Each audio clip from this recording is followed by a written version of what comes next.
Tomato কত করে ভাই? 150 দিয়ে দিমু। কারে টাকা দিবেন? আপনার টাকা দিমু। আমারে টাকা দিবেন কে? বাংলাদেশের নিয়ম এখন এটা, সদাও নিতে হইব, টাকাও নিতে হইব।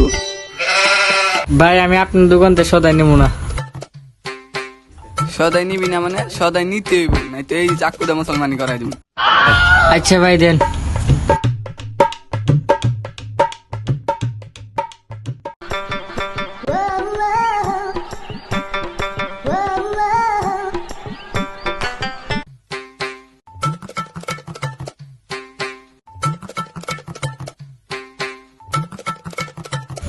এইলন সদাই আর এইলন টাকা। হালা কোন দেশে আইলাম রে? সদাই দিল টাকাও দিল। পয়সা গেছি রে দোকানে আয়া যাইগা।